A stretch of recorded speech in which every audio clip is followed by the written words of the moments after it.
The ruthless, racist police officer smashed the laptop of a young black man simply because he suspected it was stolen, unaware that the young man was the son of the city's police chief.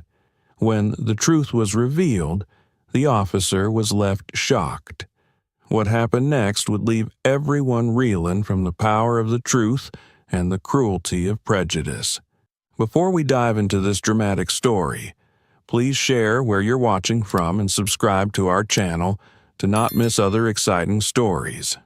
On that day, James Harris walked out of the university gate with a brand new laptop, a gift from his father, William Harris, the city's police chief, to mark the start of the new academic year. This wasn't just a technological gift. It was a symbol of opportunity for James to rise above the limits of the poor neighborhood where he grew up. His father hoped the gift would help him succeed and overcome the social prejudices, especially the racial discrimination he constantly faced. James was proud of his new laptop, but he was also reminded that despite being the son of the police chief, he was still judged by the color of his skin. Every time he went out, he could feel the suspicious glances and the stigma, though he always tried to keep his faith in himself and believed that he deserved a better future. Standing at the university gate, James recalled his difficult childhood. His mother, Grace Johnson, was a strong woman, but always worried about the safety of the family whenever his father went to work.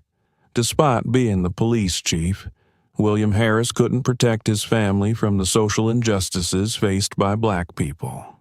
James remembered a time when his mother had warned him to be careful whenever he went outside, especially when his father wasn't around.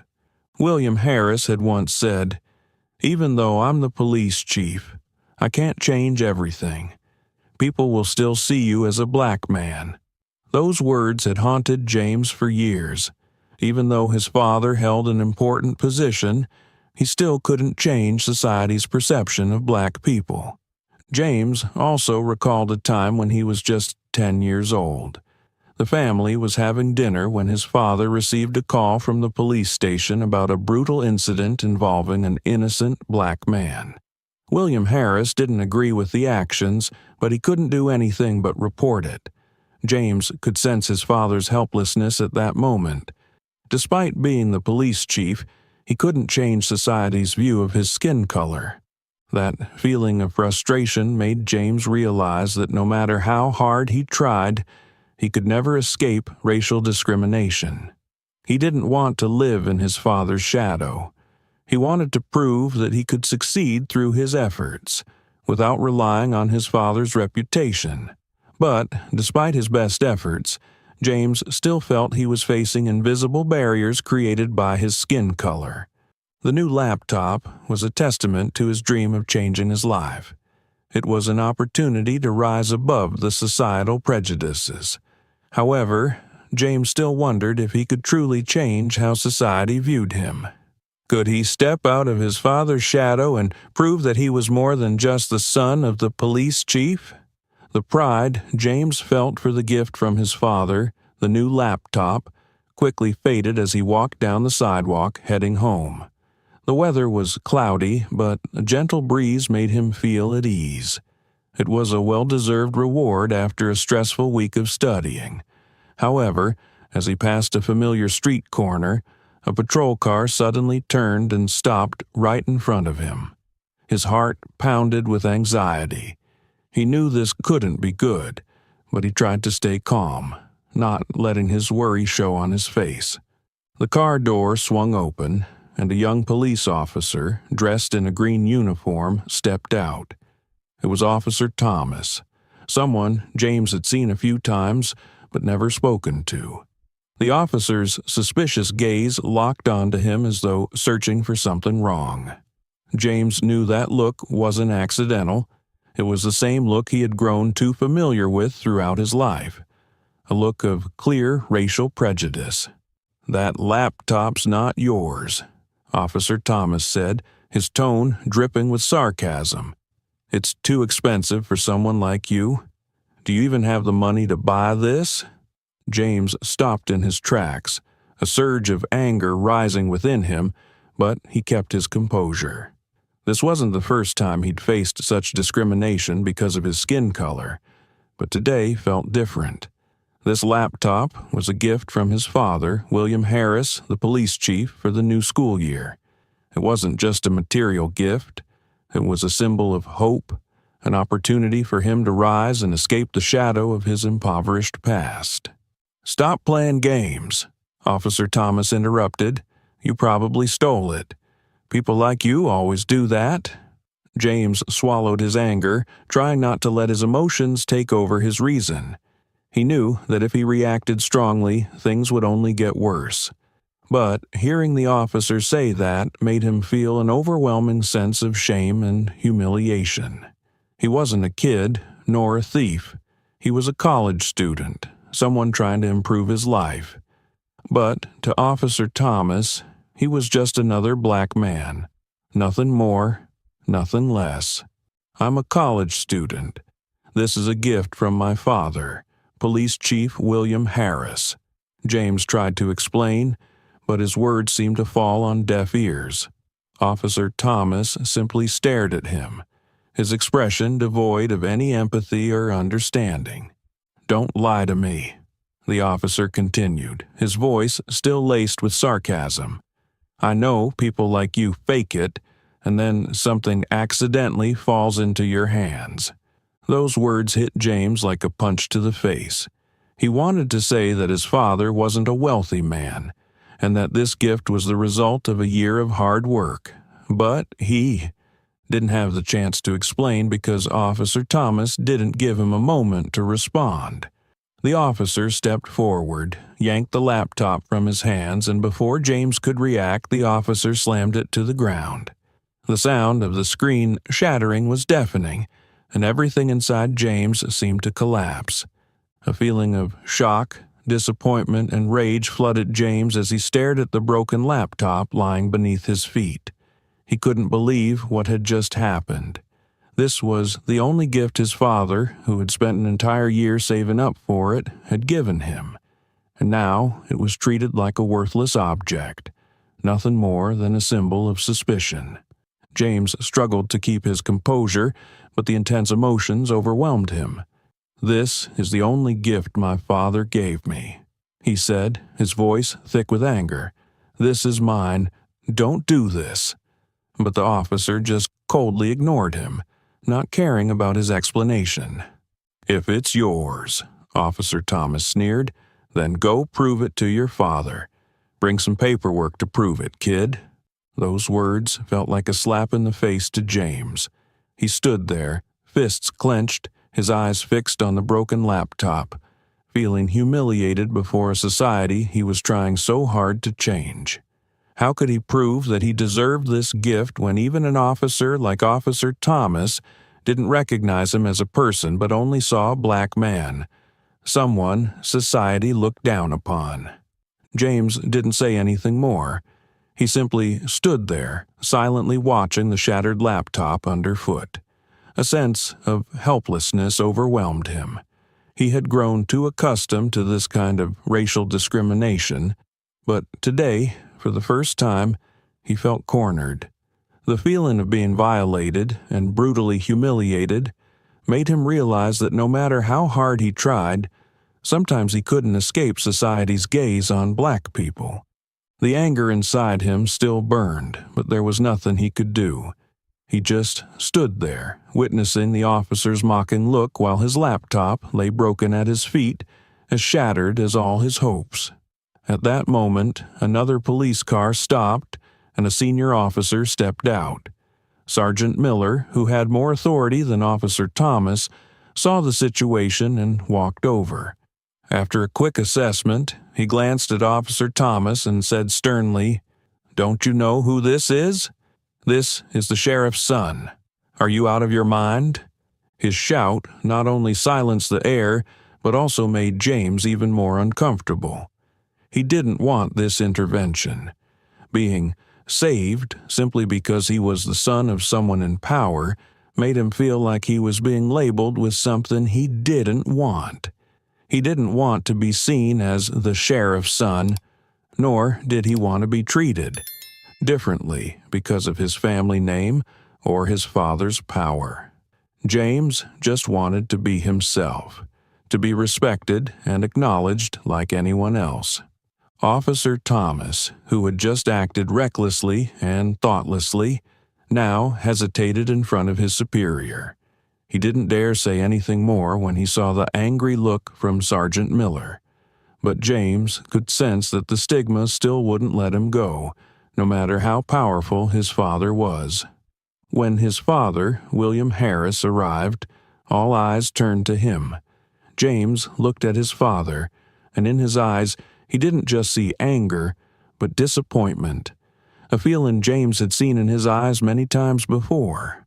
Even though his father was the sheriff, he couldn't protect him from prejudice and discrimination, and that hurt James deeply. William Harris walked over, looked at the broken laptop lying on the street, and then turned to look at Officer Thomas and Sergeant Miller.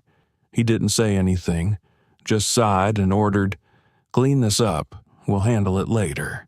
But James couldn't feel any relief in that moment. James stood silently, his eyes filled with tears, struggling to control his emotions. He didn't want to cry, but the overwhelming disappointment made it impossible to stop the tears. This scene, this humiliation and shame, made him feel like he was just a shadow, a name that everyone looked at with suspicion. "Dad," James started, his voice trembling. "Why can't I just be myself? Why am I always seen as a criminal just because of my skin color?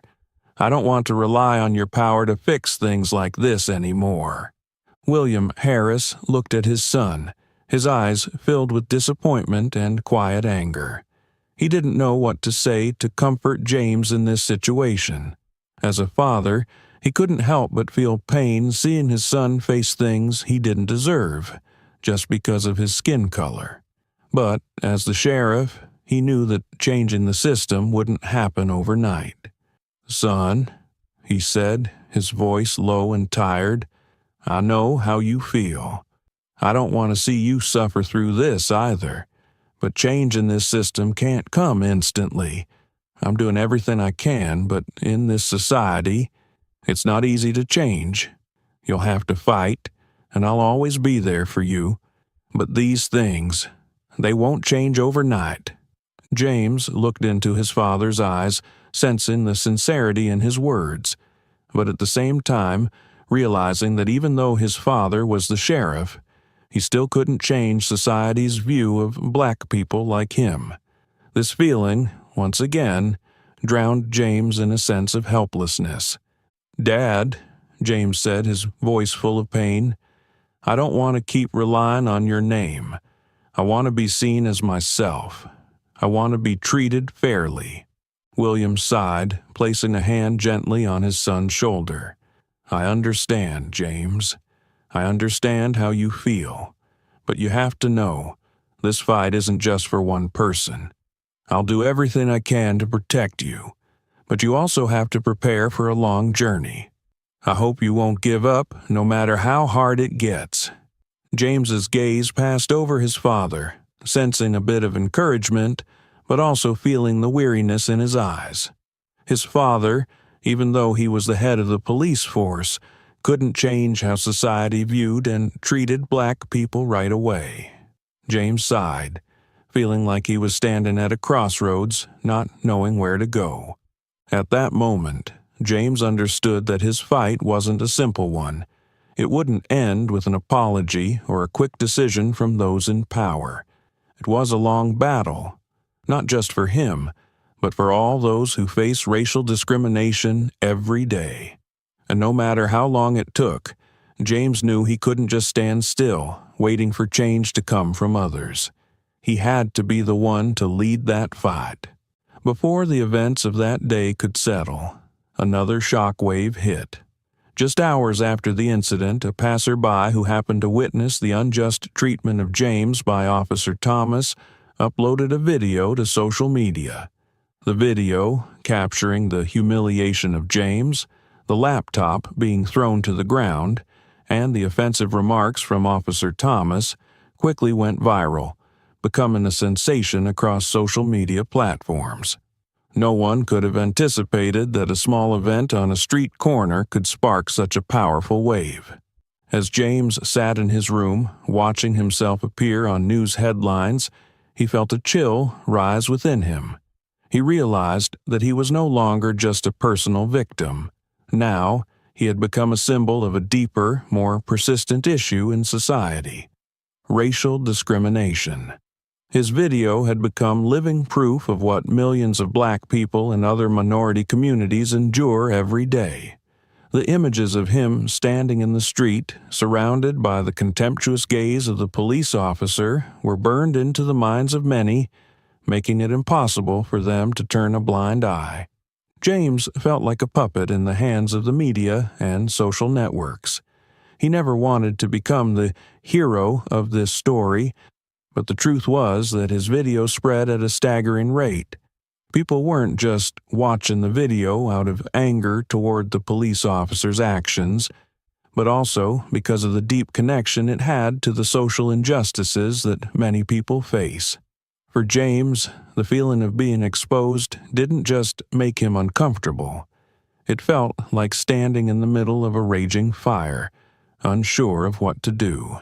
The community's reactions soon began pouring in, not only from friends and family, but from thousands of strangers, people who had also been subjected to injustice or had witnessed racial discrimination in society. On social media, words of encouragement, support, and empathy flooded in. Many people expressed their solidarity with James, saying that he was representing all those who had been looked down upon simply because of their skin color.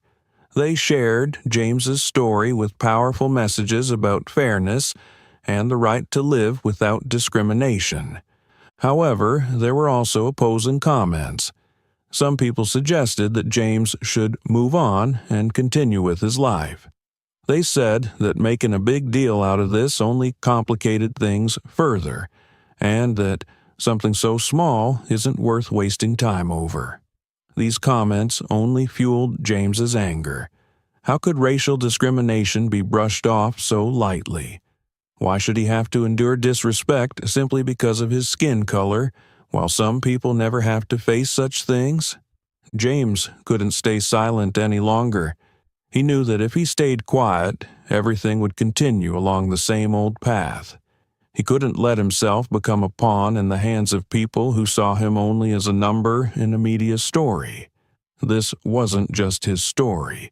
It was the story of all those who have been and are still suffering from this injustice. He couldn't just stand by and let others continue judging without understanding the context. James decided it was time to speak up. The next night, while everyone was caught up in heated online debates, James stood before the camera in his room, ready to record a video. This time he wasn't just a young man standing still in shame. He began speaking, his voice firm and full of resolve. "Hello everyone, I'm James Harris. I don't want to be just a statistic in this incident, but I can't sit back and ignore what happened. This isn't just happening to me. This is happening every day to millions of black people who face prejudice and discrimination just because of their skin color. I want people to know that I'm not a criminal. I'm a student, a human being, and I deserve to be treated fairly." He paused, taking a deep breath. This was the most important moment of his life. He knew that this video wouldn't just change his life, but it could change how society views the issue of racial discrimination. "I don't want others to go through what I've been through.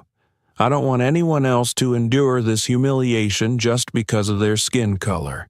This is a fight for all of us, not just my fight, and I won't be silent anymore.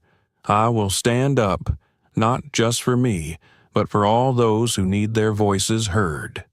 James's video immediately became a massive sensation on social media. Millions of people shared and commented on his courage, affirming that James's story was not just a personal incident, but a symbol of a much larger issue that needed to be addressed. Messages like, "Don't let silence win," and "We stand with you, James," began spreading rapidly. James felt a shift within himself. He was no longer just a young man helpless in the face of racial discrimination. He had become the voice for those who couldn't speak out, a part of a fight that he knew would not be easy, but at least now he was no longer alone. As soon as James's video went viral across social media platforms, his phone kept ringing. One of the notable calls came from Chris Jackson, his close friend from high school. Chris was one of the people who knew James the best and had witnessed him grow up in a world filled with hardships and challenges. "James, you have to speak up," Chris said as soon as he picked up the phone.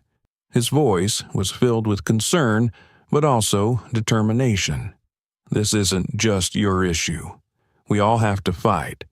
You can't just let this go without doing something about it."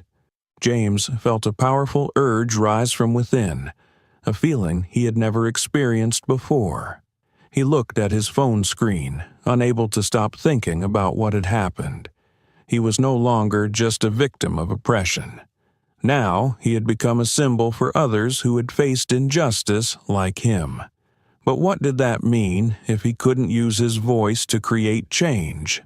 "I know, Chris," James replied, his voice low, "but it's not that simple. Why would anyone listen to me? I'm just a student, just the son of the sheriff." Chris interrupted him, cutting him off. "You're not just the son of the sheriff, James. You're James Harris, a black man, and you have the right to speak up. Don't let others define you. Don't let them keep treating you like a criminal just because of your skin color." Chris's words hit James like a powerful jolt to his heart. He realized that it was time to do something bigger than just himself. He couldn't remain silent any longer. He couldn't just be a spectator in a story that was much larger than his own. He had to speak out, not just for himself, but for all those who endured the same injustice every single day. The next day, James stood before the camera in his small room. He looked at the screen and took a deep breath, feeling the tension inside him. He knew this was more than just a simple video. It was a bold statement, a protest against everything that he and millions of others had been suffering for years. With determination, James began recording. "Hi, I'm James Harris. I know this video might surprise some of you, but I can't stay silent anymore. I can't accept being treated this way just because of my skin color. I'm not a criminal. I'm a student. I have dreams, and I have the right to live like a human being, with respect and fairness. But when I step outside, I'm seen as a danger, as a criminal, just because I'm black." James paused for a moment, feeling a lump in his throat, but he continued. "And I know I'm not the only one suffering like this. Millions of other black people face racism every day. We are not treated as equal citizens. We're stopped, insulted, just because we don't have the right to live without suspicion." He went on, his voice growing stronger, no longer filled with doubt or fear. "We can't stay silent any longer. It's time for change. We don't just want to change how we're treated. We want to change the system itself. The system must take responsibility, and we must stand up and demand justice. Don't let us live in fear and contempt anymore." James ended the video with a call to action. "I don't want anyone to go through what I've endured. I'm standing up for everyone who has been oppressed, who has had their right to live taken away just because of their skin color. We must stand together and demand change. Don't let anyone live in the shadow of discrimination. This is not just my fight, but all of ours." After posting the video, James felt an unusual sense of peace, as if a part of him had been freed. Though he knew not everyone would agree with him, he understood that it was time to speak the truth. He was ready to accept whatever reactions came his way, whether positive or negative, because he knew this fight was much bigger than just one person. Immediately, James's video became a sensation on social media. Millions of views, thousands of shares, and countless comments from people supporting him flooded in. This video was not just the voice of one individual, but the voice of a growing movement calling for change and justice. James realized that his fight was no longer just his own. He had become part of a larger movement, one fighting for fairness and the rights of all those who had been treated unjustly. After James's video became a global sensation, the movement for black rights began to gain more traction. In the following days, James received support from thousands of people, not just from his community but also from civil rights organizations and famous activists. One of the notable organizations that reached out was Black Lives Matter, a movement that James had admired for a long time. They quickly contacted him and promised to support him in his fight. A meeting was arranged at a community center in the city, where civil rights leaders and top social activists gathered to discuss the next steps in the fight against racism and police brutality. James felt he was no longer alone, and that this battle was not just for himself, but for all those who had and were still suffering from similar injustices. In these meetings, James, along with the activists, discussed organizing protests and campaigns calling for justice for the victims of police violence. These discussions not only focused on the actions to come, but also on how to attract public attention and bring these issues to light. Social media and social organizations helped James build a powerful campaign, using the internet to spread his message and encourage widespread participation. One of the first major protests was held downtown, attracting thousands of participants. Sheriff William Harris, although always supportive of his son, couldn't help but feel the pressure as he saw hundreds of people take to the streets demanding change. Meanwhile, James felt proud to see his community standing up, but he also understood that this movement wouldn't be easy and that there would be many challenges ahead. Different reactions. In addition to the overwhelming support, James also faced criticism from those who disagreed with his views. One of the most vocal opponents was John Reed, a longtime city official and influential figure in the government. In a press conference, Reed spoke out. "This incident doesn't represent the entire police force. We can't let the actions of one officer tarnish the entire system. We must remember that not all of us act this way," he said with a reproachful tone. "People can't lump all police officers together based on the actions of an individual." Reed's statement was quickly met with backlash from the community. Although James was somewhat disappointed that people in positions of power tried to justify police behavior, he didn't let their words discourage him. He understood that some people would never support him and would always try to defend the system that benefited them. "I don't care about what he says," James responded in an interview. "He can say whatever he wants, but the truth is, I and people like me have to endure racism every day. And this isn't just an individual issue, it's a systemic issue. You can't just say that some officers are good while letting this discrimination continue." James's movement didn't stop at just speaking out. He began, along with other activists and civil rights organizations, to hold community discussions where people could share their experiences with racism and find ways to effectively fight for systemic change. The stories from individuals rekindled a sense of unity in the community, helping the movement to grow stronger. Despite the difficulties and the criticism from opponents, James never forgot the reason he started this fight. It wasn't just to seek justice for himself, but to change a system that had existed for too long, where black people always had to live in fear and contempt. The Black Rights movement, led by James, had now become an integral part of political and social discussions, not only in his city, but also across the states. James knew the road ahead would be tough, but he also knew that this fight was for all of us, and he couldn't stop. As James's movement gained momentum and began to attract public attention, Sheriff William Harris faced numerous challenges. Although he was eager to reform the police system, he could not avoid strong opposition from his colleagues within the police force.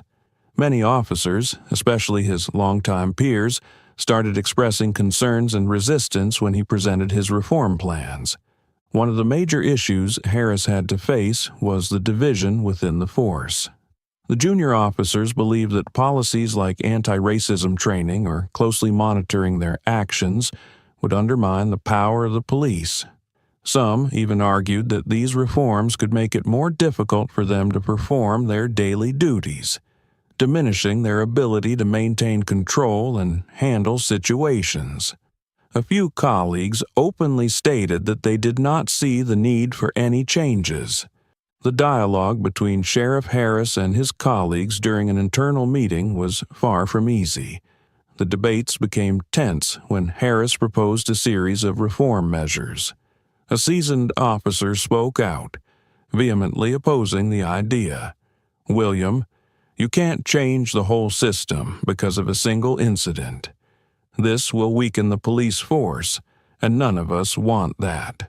Sheriff Harris, though firm in his stance, had to admit that the internal opposition was very strong.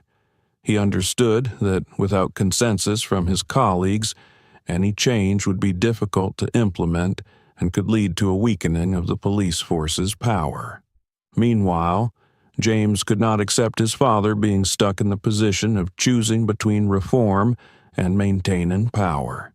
He felt not only disillusioned with the police force, but also frustrated with his father. For him, discussions about reform seemed like empty words, and the real action was painfully slow.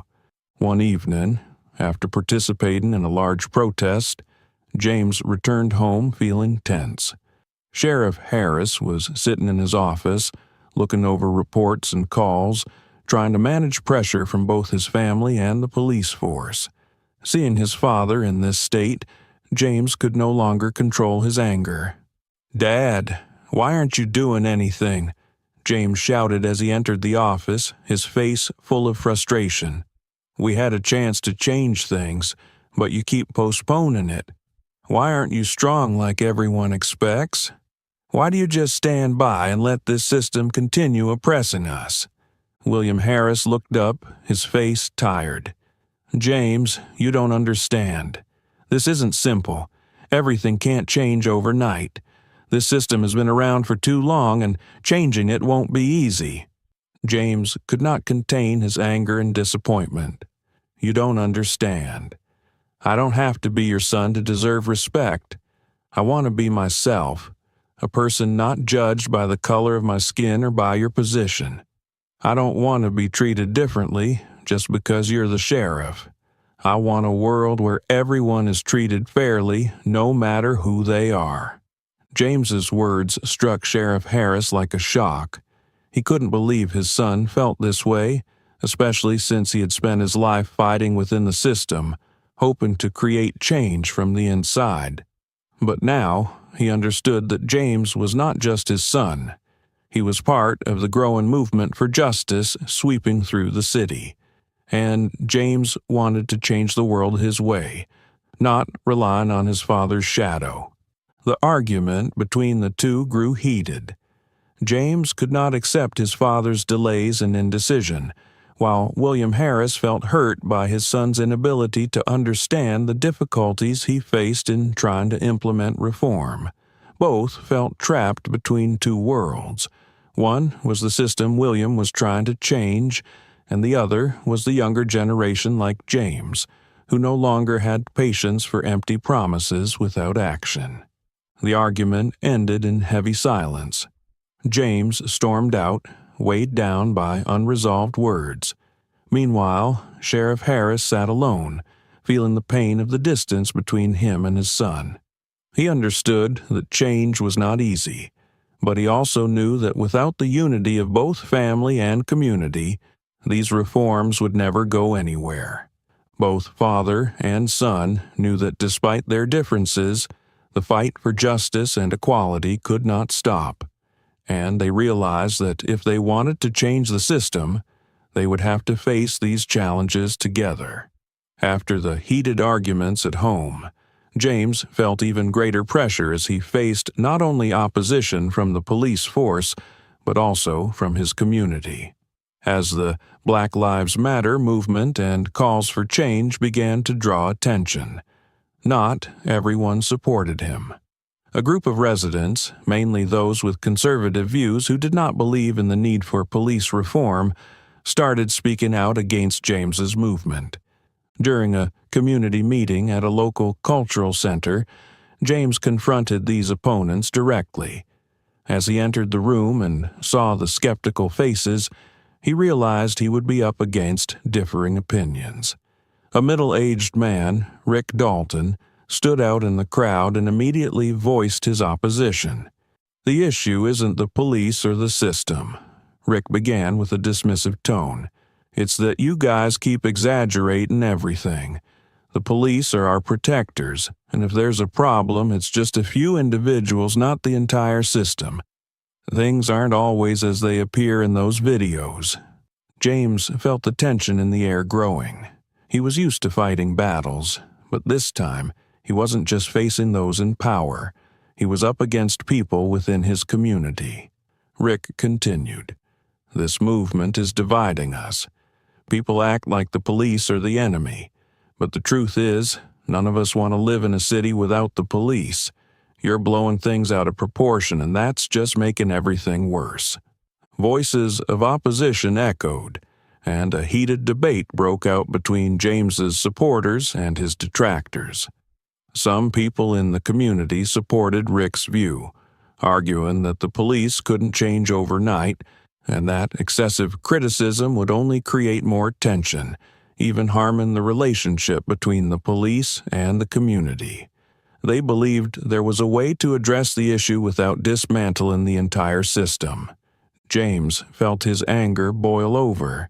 He couldn't understand why the people in his community could be so indifferent to the injustice he and others were enduring. "Do you see what people like me have to go through?" James responded sharply. "We're stopped, interrogated just because of the color of our skin, treated like criminals without cause. You can turn a blind eye, but I can't. This isn't an exaggeration. This is the reality we live with every day." The debate grew more heated. James's supporters, mostly young people who had experienced racism firsthand, started siding with him. They began questioning the system and the decisions of those in power, people who didn't understand the pain the Black community was going through. However, there were still members of the community who firmly opposed it. They believed that James and the movement were causing disruption and couldn't see any clear racial discrimination in society. One of them, Linda Morgan, a middle-aged woman who had lived in the neighborhood all her life, said, "The police are doing their job well. If there's a problem, it's just a few bad apples. Why are you blaming the whole system for a few individuals?" Linda's words left James feeling disappointed. He felt like he was fighting a battle against people who couldn't understand. This confrontation wasn't just a debate about racial discrimination. It was a reflection of the deep divisions in society, where those with privilege refused or failed to see the pain that Black people were enduring. "We're not trying to sabotage or divide the community," James said, his voice resolute. "We just want a world where everyone is treated fairly, without discrimination. And if you don't see that, then you're the ones living in an illusion." The meeting ended in tense silence. James felt weighed down, but also knew that confrontations like this were inevitable. He understood that his movement would face resistance, but he also realized that the fight wasn't just about changing a few people's minds. It was about changing the way society as a whole views and treats people like him. Despite the difficult confrontations, James didn't back down. He knew that with every step, every word spoken, he was getting closer to a more just future for all. After the tense confrontation with the opponents in the community, James's movement began to grow stronger than ever. Protests spread throughout the city, attracting thousands of participants, from young people to the elderly, from residents to people coming from other areas. Public meetings and discussions were held to promote change, creating a powerful voice demanding justice and equality within the police system. James, along with his close friends, including Chris and several people from the movement, organized protests and community activities calling for police reform. They focused on raising awareness about racial discrimination, not only within the police but also in society at large. Public discussions, where people could come and share their stories and thoughts, became a space for everyone to seek connection and empathy. Protests grew more frequent and larger in scale. Signs with slogans like Black Lives Matter, Justice for James, and End Police Brutality began appearing everywhere. Photos and videos from the protests were widely shared on social media, drawing attention not only from the local community but also from across the country. Do you think protests are an effective way to bring about change? What other ways can we fight against injustice and racism? Share your thoughts in the comments. Despite being used to controversy and tension, James never expected that his movement would attract the attention of so many famous and influential people. Figures like LeBron James and Oprah Winfrey, top names in the sports and media, began to publicly support James. LeBron posted a picture on Instagram with the message, "I stand with James and with everyone fighting for justice. It's time for change."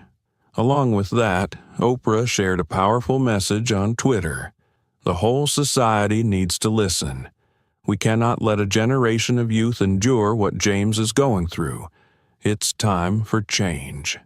The involvement of these celebrities helped James's movement spread quickly and became a nationwide struggle. The mainstream media began to report more on the event, and discussions about black rights and racial discrimination in the police system became a hot topic on TV networks, newspapers, and talk shows. James, although grateful for the support, knew that this was a critical moment to push for change. He understood that the strength of the movement did not just come from big names but also from the ordinary people in the community, those who were fighting every day for a fairer life. His movement was not just his battle, it was the fight of all those who felt hurt by injustice and racism. Protests, discussions, and community gatherings became an essential part of the campaign for change. Each gathering was not only an opportunity for people to voice their opinions, but also a place for them to find hope and strength to fight for their rights. And James, now not just a victim, but a symbol of resilience and unwavering determination, led a national movement demanding justice. Although the movement was gaining strength, James knew that the road ahead was still full of challenges. The opposing voices were still loud, and attacks from conservatives continued. But James did not back down. He knew that the more people participated and the more voices were raised, the greater the opportunity for change. His movement was not just a reaction to racism. It was a revolution in the mindset and actions of society. And with the involvement of many people, from ordinary citizens to celebrities, James's movement became an unstoppable struggle, not just his own, but for all those who longed for a just and equal society. Despite the movement growing stronger and receiving great support from the community, James could not escape the feelings of insecurity and exhaustion. In his private moments, when the spotlight was gone and there were no fans around, he had to face an emotional storm within himself. James knew he was fighting for a noble cause, but sometimes he couldn't help but wonder if he had the strength to continue. Anger would rise within him every time he thought about what the police officer had done. But it wasn't just that. He also felt disappointed when facing racial discrimination, even though he was the son of the police chief, someone with power. This made him feel trapped between two worlds, unable to escape the shadow of his father. He didn't want to be remembered as the son of the police chief. James wanted to be seen as an individual, as someone who fought for justice and the rights of the oppressed. However, he couldn't avoid being tied to the name Harris, a name that, in some eyes, represented the power and system he was fighting to change. When he looked at his father's picture in the newspapers, he felt like someone on the sidelines rather than someone directly making a difference. One night, after a large protest, James met Chris at a quiet cafe. Chris had noticed the exhaustion in James's eyes for a long time, but now he truly wanted to understand more deeply. Chris sat down next to James, silently observing him. After a moment of silence, Chris asked, "So James, are you okay?" James sighed, fiddling with the cup in his hand, not looking directly at Chris. "I don't know, Chris. Every time I think about being just the son of him, I feel like I can't do anything by myself. People just see my last name, Harris, and automatically think I have everything. They don't understand what I'm facing." Chris listened, nodding, understanding that these feelings were difficult. "You've said this many times, James, but you have to understand one thing. Not everyone sees you that way. And this isn't just about you and your father. It's about the system your father represents. You're not changing just to prove who you are. You're changing the whole world." Chris's words made James pause and think. He couldn't deny that, deep down, he wasn't just fighting for himself, but also for the people who had endured discrimination and injustice for so long. Yes, he didn't want to be seen as the police chief's son, but if the name Harris could help change a rotten system, he wouldn't give up that opportunity. The exhaustion still weighed heavily on James's shoulders. After each protest, he felt drained, not only physically, but mentally. The sense of frustration and anger seemed never to leave him. But it was this self-questioning that helped him make an important decision. James realized that to truly change, he had to overcome the shadow of his family. He had to stand up as himself, not as a son, but as a fighter for justice. He continued to fight, not only with society but also with himself. Every time he felt like giving up, he remembered the stories of the people involved in the movement, the ones who had suffered injustice and the change they longed for. This was not just James Harris's battle, but the battle of all those who had lived in the shadows of racism. Chris looked into James's eyes, the eyes of his best friend who had seen him hesitate and doubt himself many times before. "James, you can do it. You're not the son of the police chief. You are James Harris, a fighter for justice, and you will be the one to change this world." Chris's words gave James strength. He knew that to change this system, he had to stand firm, not just for himself, but for everyone who had suffered injustice. And in those silent moments, he found a new determination. This fight was not only to regain personal honor, but to bring justice to the generations that followed. With every step, James understood that he was not alone. Behind him was a growing movement, and he was growing in this fight. After weeks of tension and continuous struggle, Police Chief William Harris finally announced a reform plan that he hoped would ease some of the opposition. A large meeting was held at the police headquarters where senior officials from the city police force gathered to hear the announcement. These measures were expected to usher in a new era for the police, one where racial discrimination would have no place. William stood before a large announcement board where the reform plans were clearly outlined. Anti-racism training for the entire police force. He also announced a review of all previous investigations that showed signs of racial discrimination. He committed to increasing transparency and accountability within the police force to create a fairer environment for all. Although James was not present at the meeting, he could still feel the tension and expectation in the air.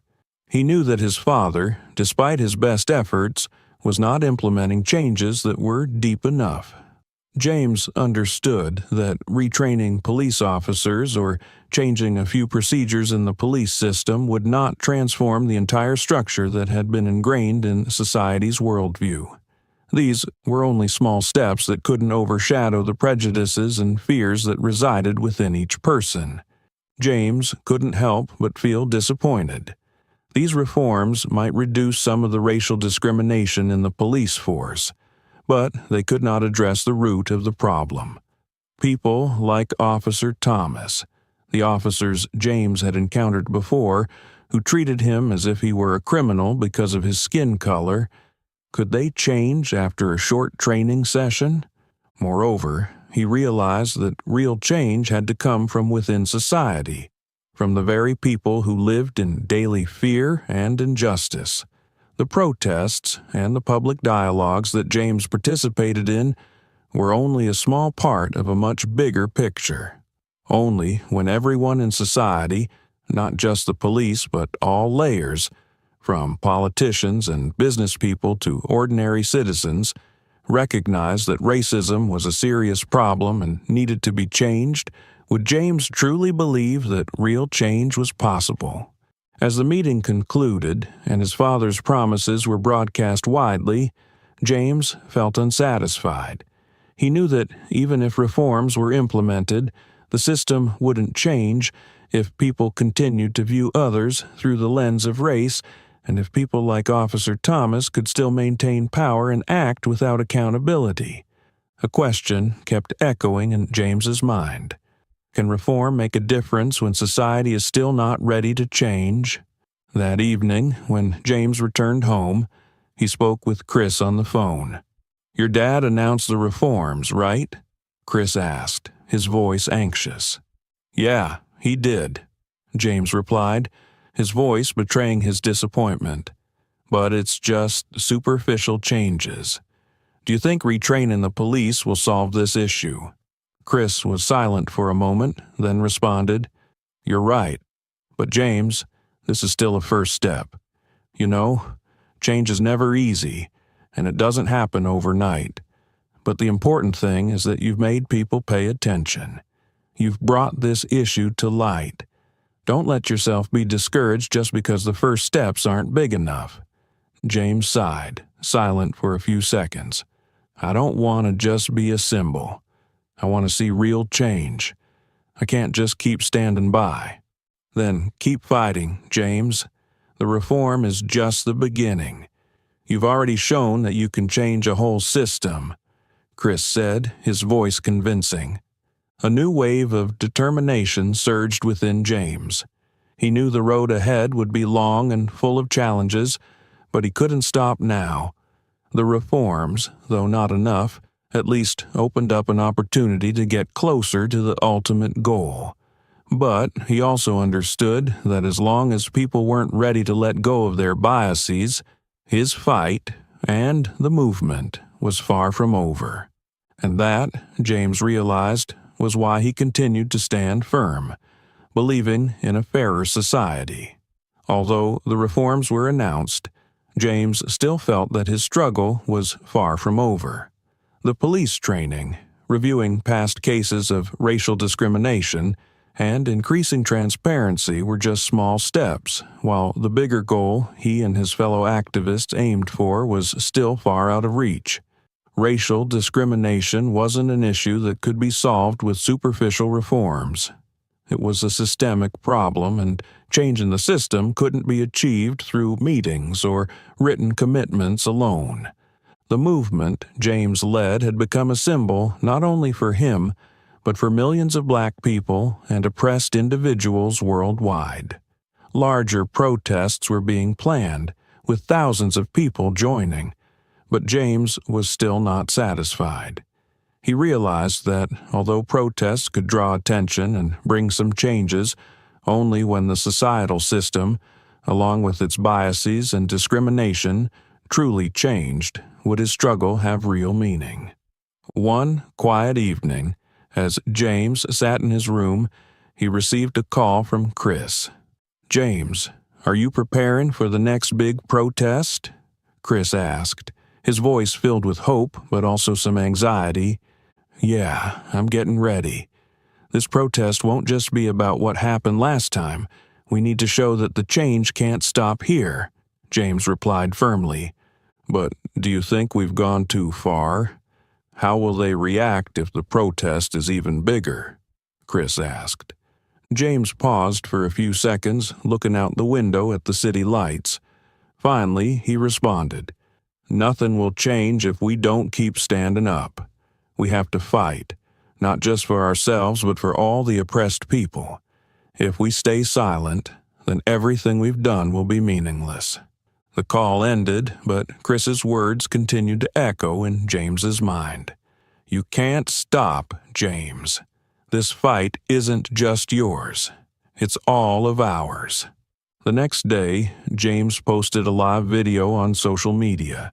He looked directly into the camera, his face serious, his eyes showing unwavering determination. "Hello, everyone," he began. "I'm James Harris, and I'm not just the son of a police chief. I am a black man, someone who has lived in this system and knows the injustice we face. The reforms we've seen are a first step, but they're not enough. This system needs to change from the roots. We can't stop at small steps. We can't stay silent while injustice persists." He looked straight into the lens, his voice firm. "This movement is not just mine. It's our fight. A fight not only against racism, but against anyone who tries to maintain injustice. Stand up, raise your voice. Don't let our silence mean agreeing with injustice." The video ended with a powerful call to action. Let's make a change together, not just for ourselves but for all those oppressed. We can't stop. This fight is ours. Immediately after the video was posted, millions of people shared, commented, and joined in the lively discussion about rights and fairness. James's movement was no longer just the personal story of a black man facing discrimination. It had become a global symbol, tied to struggles for justice and rights for all people, regardless of race or social class. However, even though the movement had made significant progress, James knew this was just the beginning. Protests would continue, meetings would be held, and change would take time. He didn't know what the outcome would be, but he knew one thing for sure. This movement wouldn't stop, just like his fight. It would not end until true justice was implemented, and no one had to live in fear or be oppressed because of the color of their skin. The story of James Harris is not just a personal one. It's a powerful reminder that change is never easy, but if we unite and speak up, we can make a difference. So, what do you think about James's struggle? Are you ready to join the movement for justice and equality? Share your thoughts in the comments below this video. If you feel that this story matters, don't forget to like, share, and subscribe to the channel so you don't miss future inspiring stories and struggles for justice. Thank you for watching.